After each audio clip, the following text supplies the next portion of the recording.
사랑하는 성도 여러분, 추석 명절 잘 지내셨죠? 추석 명절 지내는 풍습이 과거와 현재와는 완전히 달라진 것 같아요. 추석 명절 때 뭐 하셨는지 한번 생각해 보시길 바랍니다. 그래서 명절 때 보통 사람들이 영화를 보러 가던가 또 아니면 뭐 하시나요? 집에서. 근데 과거에는 이 추석 명절 때 달을 봤습니다. 달. 그래서 추석 명절에는 이 둥근 달을 봐야 되겠죠. 이 둥근 달을 보면서 과거에는 이 강강수월래라든지 쥐불놀이라든지 또는 널뛰기, 이 달빛 아래서 널뛰는 그 맛을 요즘 사람들 잘 모르죠. 젊은이들은 쥐불놀이도 뭔지 잘 몰라요. 또 그네타기, 이런 것들을 했습니다. 요즘은 이런 것들은 다 사라지고, 이 추석 명절 때 아마 방에서 잠을 실컷 자거나 또는 함께 뭐 영화를 보러 간다거나, 그래도 좀 이렇게 가족적인 그런 공동체는 좀 뭐 창경궁이나 덕수궁 뭐 이런 데에 고궁에 이제 함께 가서 시간을 보내기도 하죠. 영암 아리랑이라고 하는 노래가 있는데 어제 불후의 명작 노래에서 송가인이가 부른 노래입니다. 제가 이 부르려고 엄청나게 연습 많이 했거든요. 근데 1부 때 했는데 이게 안 되더라고. 그래서 포기하고 송가인을 부르자. 한번 불러볼까요?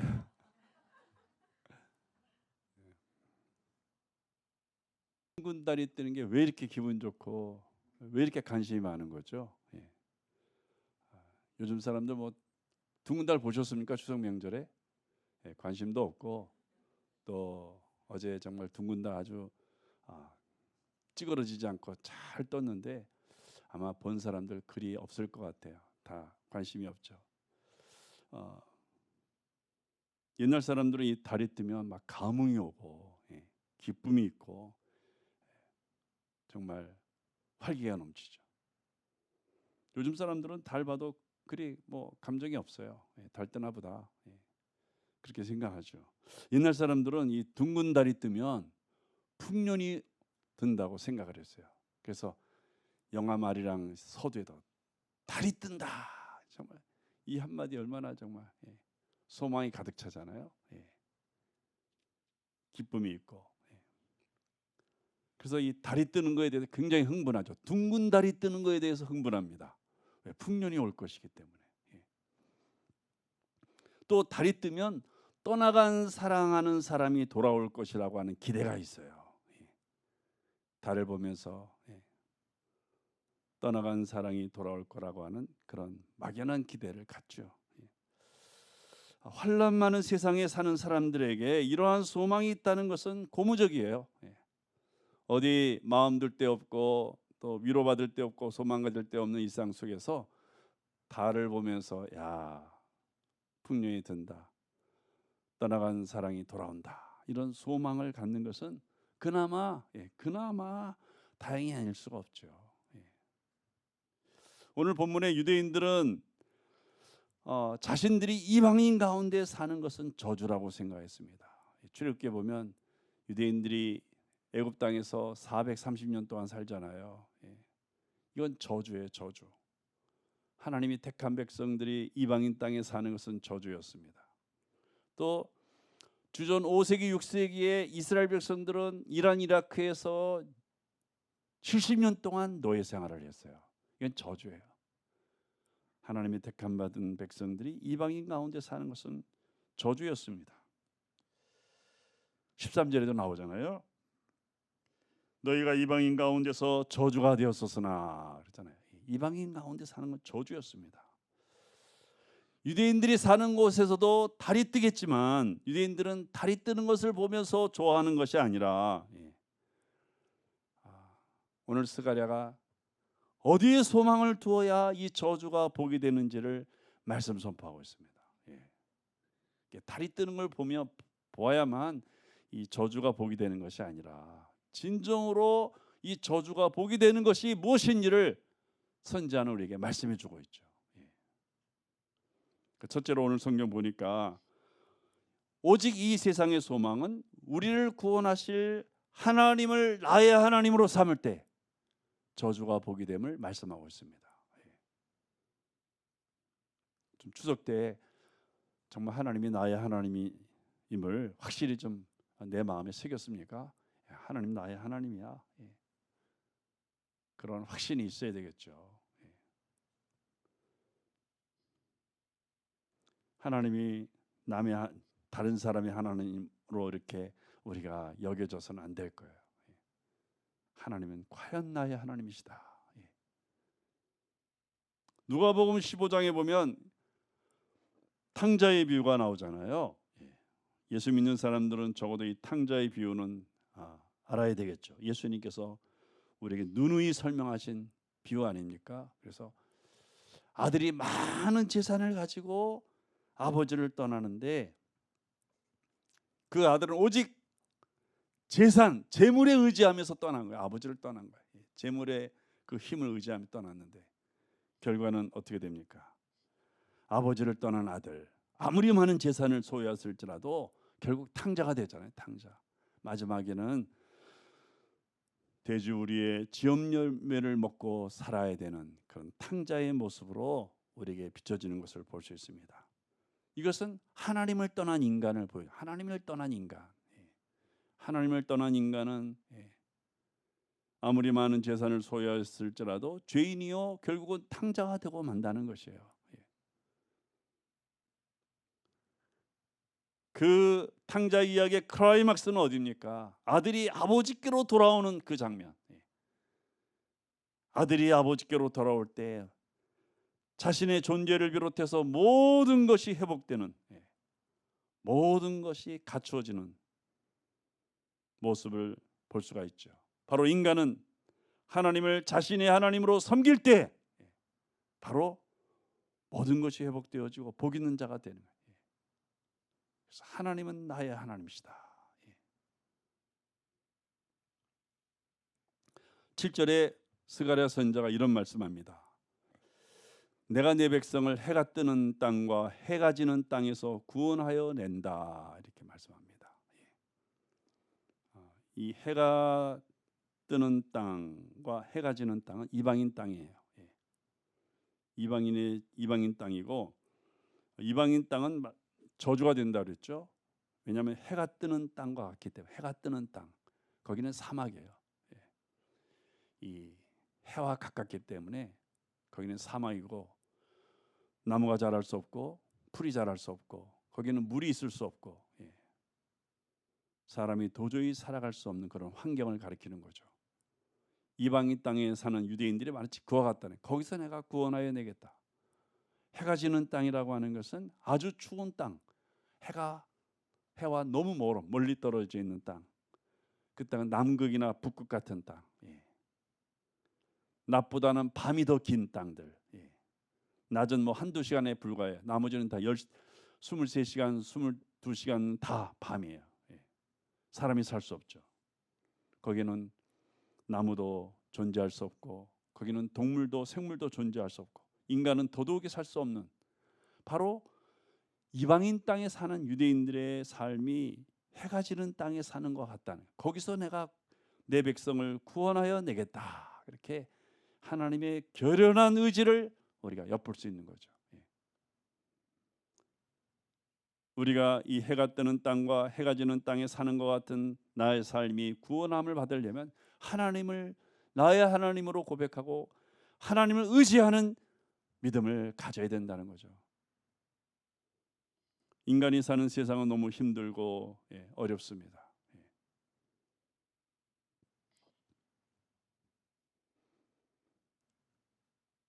그래서 죄인된 인간을 거기서 구원하기가 이거는 하늘의 별 따기예요. 너무 어려워요. 이방인 땅에 살고 있는 하나님 백성을 구원하는 것은 인간으로서 할 수 없는 너무 어려운 일이에요. 하나님만이 할 수 있는 일입니다. 내가 당하는 고난에서 나를 건져내는 것은 누구도 할 수 없어요. 하나님만이 할 수 있다는 거예요.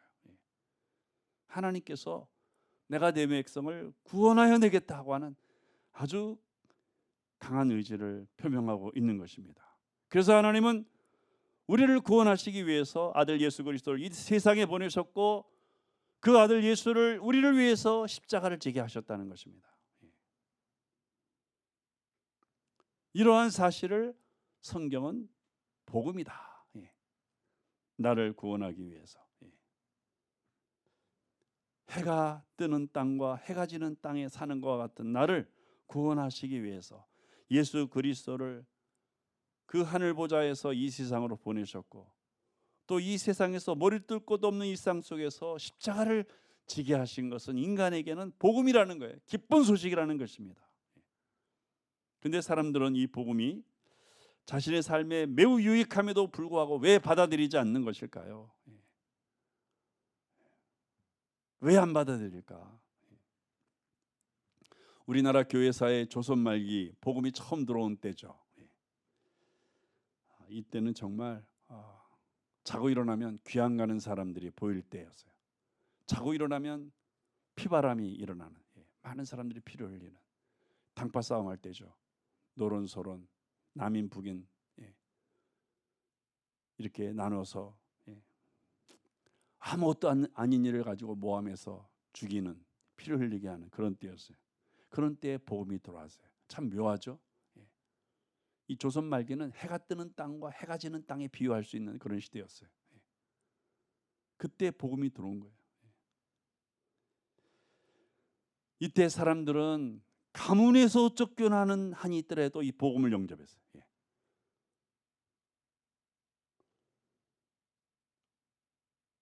당시에는 가문에서 쫓겨나면 사는 길이었어요. 왜? 가문에 속해 있다가 피바람이 일어나면 함께 잘못도 없는데 3대 4대 그냥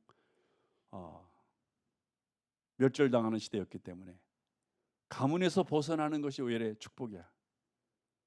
그래서 사람들이 복음을 영접했어요. 가문에서 쫓겨나는 일이 있다 할지라도 복음을 영접합니다.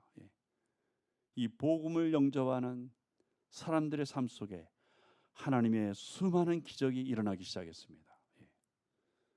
그래서 우리나라가 짧은 시기에도 이 땅에 교회가 많이 세워지게 된 것은 사람들이 하나님의 기적을 경험했기 때문에 그래요. 사랑하는 성도 여러분, 이 조선 말기는요 매일같이 귀양 가는 일이 벌어지기 때문에 긴장하지 않을 수 없습니다.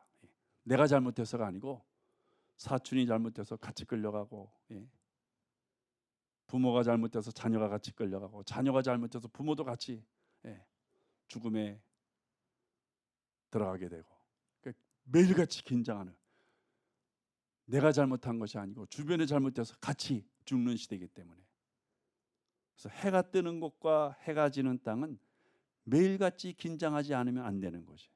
우리가 그러한 삶에 살고 있다는 거예요. 다시 말하면 하나님의 도우심이 없으면 안 되는 것.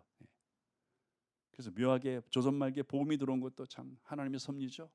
하나님의 도움이 없이는 그 피바람이 부는 삶의 상황에서 헤어나지 못하는, 하나님의 도우심 때문에 살아난 사람들이 많습니다.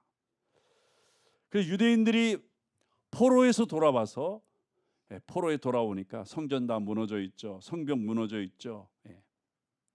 완전히 예루살렘 도시는 폐허가 되어 있어요. 여기서 성전을 재건하고 무너진 성벽을 다시 세우는 일은 불가능한 일이에요. 이제 포로에서 돌아온 사람이 무엇이 있겠습니까? 다시 도시를 재건하는 것은 불가능한 일이죠. 이때 느헤미야와 에스라가 하나님의 도우심으로, 아무도 성전 재건할 생각을 하지 못하는데 느헤미야와 에스라는 성전 재건에 도전하죠. 하나님을 의지하면서 시작하니까 하나님께서 여기저기서 막 도움의 손길을 끌어들이셔서 성전 재건에 성공하죠. 많은 박해가 있었지만, 많은 방해가 있었지만 하나님의 기적으로 예루살렘 성을 재건하는 데 성공합니다.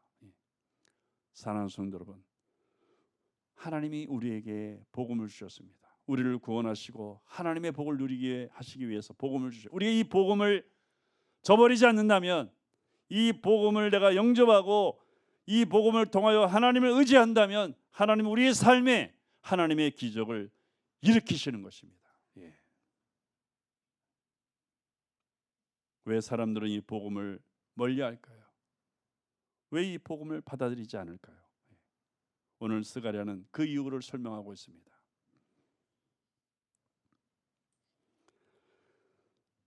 하나님은 이방 땅에 살고 있는 유대인들, 저주 가운데 살고 있었다고 그랬죠. 그 땅은 해가 뜨는 곳과 해가 지는 곳이라고 그랬습니다. 거기에 사는 자기 백성을 구원하시기 위해서 오늘 성경에 씨앗을, 평강의 씨앗을 주셨다. 12절에 보니까 평강의 씨앗을 얻을 것이라. 이 평강의 씨앗을 주셨습니다. 이 안에 비유적인 거죠. 예수님은 이 믿음을 씨앗에 비유하셨습니다. 너희가 겨자씨 하나일 만한 믿음이 있다면 이 산을 명하여 여기서 저기로 옮겨지라 하여도 옮겨질 것이요. 하나님의 기적이 나타나는, 신비한 역사가 일어난다는 것입니다. 하나님은 자기 백성을 구원하시기 위하여 이 씨앗을 주신 거예요. 이 평강의 씨앗을 주신 것입니다. 믿음의 씨앗이죠. 근데 사람들은 이 믿음의 씨앗을 우습게 여깁니다. 아유, 그 조그만 그 씨앗에서 무슨 이게 제대로 나무가 자랄까? 이 조그만한 겨자씨, 이게 과연 땅에 묻을 때 여기서 꽃이 피고 나무가 자랄까? 놀라운 것은 다 큰 나무를 보니까 거기서 새각이 뜨고, 새각이 뜨는 모습을 볼 수 있었습니다. 사람들이 이 겨자씨를 우습게 여겼지만 이 겨자씨가 자라서 꽃이 되고 나무가 되면 거기서 새들이 안식을 하는 그런 자리가 되었습니다. 마찬가지로 사람들이 믿음을 우습게 여기죠. 믿음을 갖는다고 될까? 믿음이 내게 무슨 유익이 있을까? 하나님이 우리에게 이 평강의 씨앗, 믿음의 씨앗을 주신 가장 큰 이유는 원수 때문에 그러죠. 원수 때문에. 10절에도 보니까 사람이 원수로 말미암아 평안히 출입하지 못하였으니, 하나님 우리에게 평강의 씨앗을 주신 것은 원수 때문에 그래서 원수. 이 원수는 우리가 하나님의 복을 누리는 것을 방해하는 세력, 씨앗이 열매를 맺지 못하게 하는 방해하는 세력을 가리키는 것입니다. 예수님께서 마태복음 13장에 설명하잖아요. 원수가 밤에 와서 가라지를 뿌려. 왜? 씨앗이 자라서 열매가 되어 풍성한 것을, 풍성히 열매가 맺어지지 못하게 하기 위해서 밭에 밤에 와서 가라지를 뿌리는 존재가 바로 원수예요. 원수는 이 세상에 널려 있습니다. 원수는 내 삶에도 있고 원수는 우리 가까이 있는 거죠. 이 원수 때문에 우리가 평안히 출입하지 못하게 될 것이라고 하나님 말씀하십니다. 그래서 성경은 우리에게 원수에게 속지 말고 원수에게 지지 말고 이 원수를 믿음의 선한 싸움으로 이기라고 우리에게 말씀해 주시고 있습니다. 성도 여러분,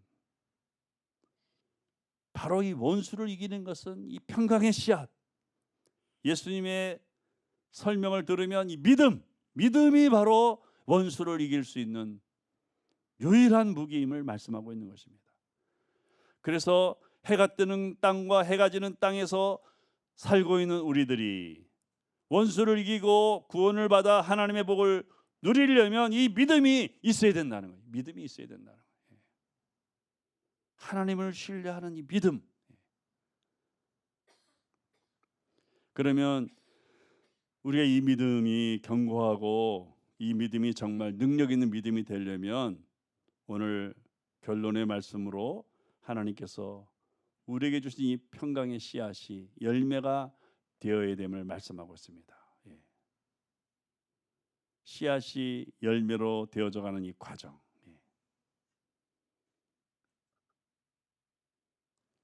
농부가 밭에 씨앗을 뿌리면 그게 금방 열매가 되는 거 아니죠?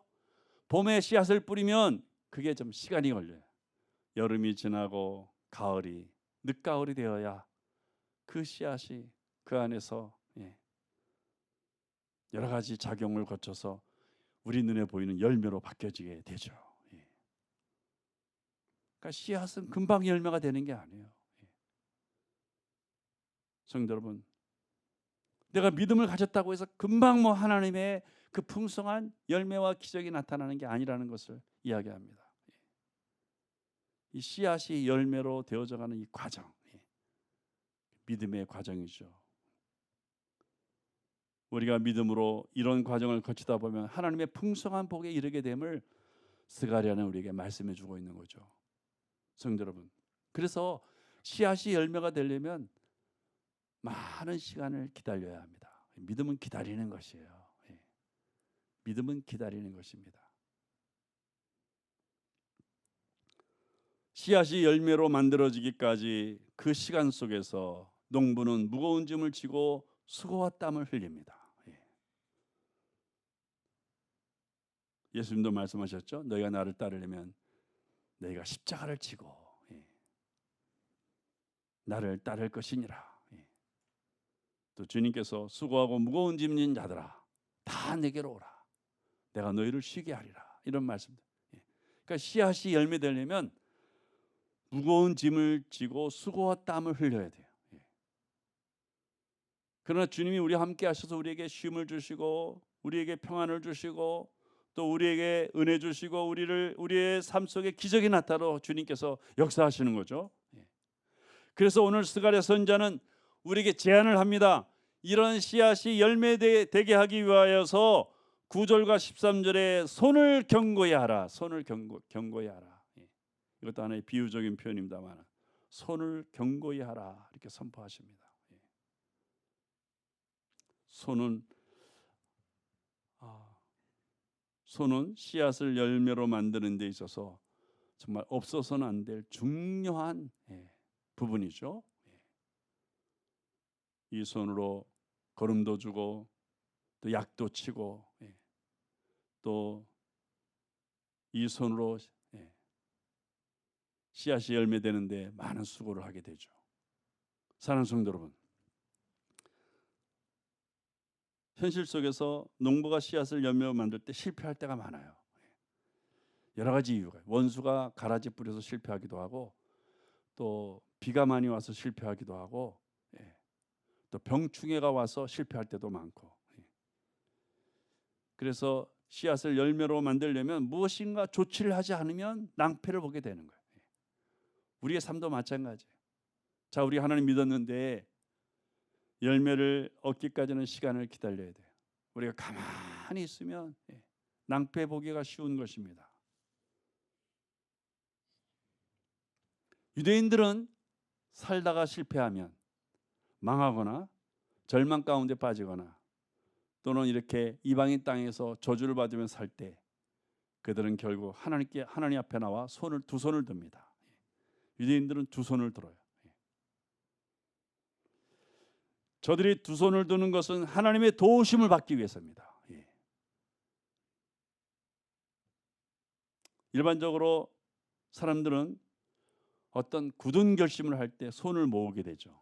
손을 딱 모아서 어떤 결심을 하게 됩니다. 우리가 하나님 앞에서 손을 모으면 하나님이 도와주시는 거죠. 우리 손을 모으면 모을수록 하나님 앞에 모으면 모을수록 견고해지는. 일반 사람들이 손을 모으는 것은 바로 하나님께 기도하는 모습이죠. 근데 우리가 유대인들의 입장에서 볼 때 유대인들은 두 손을 듭니다. 출애굽기에 보니까 여호수아가 아말렉과 싸울 때에 모세가 손을 드는 그 순간에는 이스라엘이 이기지만 모세가 팔이 아파서 두 손을 내리는 그때는 이스라엘이 아말렉에 패하는 모습을 볼 수 있습니다. 그래서 아론과 훌이 모세 옆에서 그 손을 견고히 세워주는 것을 볼 수 있습니다. 내리지 말라고. 아픈 팔이 아프지만 그 팔을 내리지 말라고. 왜? 내리면 지니까, 싸움에 지니까. 아론과 훌이 옆에서 이렇게 도와줘서 손을 들고 있게 하죠. 그리고 결국 그 싸움은 승리하죠. 하나님이 도와주셔서 손 들고 있는 모습을 보시고 하나님이 도우셔서 이스라엘이 아말렉과의 싸움에 승리하죠. 여기 손을 견고히 하라는 것은 하나님을 바라보라는 거예요. 하나님을 의지하라는 것입니다. 두 손을 모으고 하나님께 기도하라는 것입니다. 사랑하는 성도 여러분, 하나님께서 두 손 든 우리의 모습을 보시고 손을 모으고 하나님 앞에서 기도하는 우리의 모습을 보시고 우리를 구원하시고 우리로 하여금 하나님의 복을 누리시도록 인도하신다는 것이. 사람들이 달에 관심이 없죠. 그건 그만큼 달을 바라보며 풍년을 기대하며 사랑하는 사람이 돌아오기를 기대하는 옛사람의 마음이 사라진 거죠.